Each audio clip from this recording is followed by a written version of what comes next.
Hi there, I'm Darren McDermott and you're watching Dukascopy TV. Now, according to Dougal Thompson, who's right here in the studio with me, the new economic model is all about access. So we can say goodbye to ownership. Dougal, now in your latest blog post, you talk about Netflix. So since the financial crash, do you think it's completely changed the attitude of ownership? Well, a number of things have happened to change people's attitudes towards ownership and investing in buying and owning products. The financial crisis was one of them, but there's perhaps a more important milestone, which was in 1999 when Napster launched. And what that meant was that overnight, the whole concept of buying and owning a music CD became redundant because you could access the digital files that you wanted free of charge online. And millions of people jumped in to take advantage of this and discovered they loved this concept. And while the US courts eventually shut Napster down, the demand had been proven, and services like Netflix for films and Spotify for music jumped in to take advantage of that. And of course, Dougal, ownership for some countries is more important than others. Now, Ireland, for example, takes huge pride in owning property. It's part of our history, part of our culture. So looking at ownership, what countries have adapted more to this idea of access and which countries are struggling a little more to actually adapt? I think many countries are like Ireland, where people have a very emotional and visceral attachment to ownership. If you think back to some of the things that politicians were saying in the 20th century, Margaret Thatcher was very clear about expanding the ownership economy in Britain so that people could own their houses and own shares, and she did that through privatizing utilities. George W. Bush, when he ran for re-election, he talked about wanting to create the ownership economy, saying the more ownership there is in America, the more vitality there is in America. So I think everywhere, traditionally, we've had this sense that the more you own, the better it will be, and people prefer to own things. But I think in this case, what the internet is allowing people to do is give them an alternative model. And it might make more economic sense not to buy a jacket, for instance, if you're only going to wear it once or twice, when you could rent it for 1/10 of the cost. Similarly, how many people watch a film more than once or read a book more than once? Very few. So it doesn't really make economic sense. And nowadays, people are given the power to decide for themselves, does it make economic sense for me to buy that power drill or a prom dress or a step ladder, or can I rent it?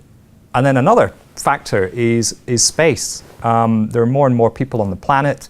We're living in smaller and smaller dwellings, and we just don't have space for all of the books, records, shoes, power drills, step ladders, the sort of things that I'm talking about. And if there's a possibility to access the things you need on demand when you need them, people will increasingly vote for that.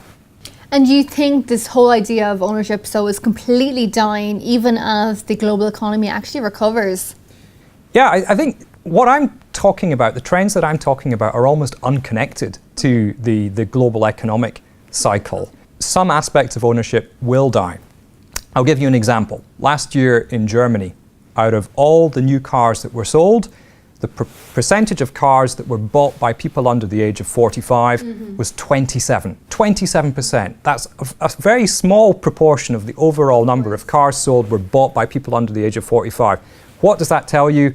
Probably that the car sales is not really going to be a great business career for anyone to go into just now. So perhaps that is dying, but it's going to create in the economy jobs at organizations like Zipcar, who provide cars on demand, and you can rent a car in Germany or in the UK or in the US for an hour or for a day, as and when you need them.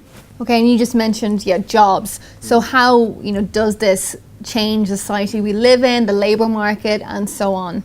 Overall, I think the rise of the access economy and the efficiencies and the flexibilities that it brings will be beneficial for society. Now, that's not to say that there won't be job losses, because the people working in shops and shopping malls are really going to suffer. And when you look at how shops and shopping malls are not doing well at all, particularly in the developed world, it's a different picture in the developing world.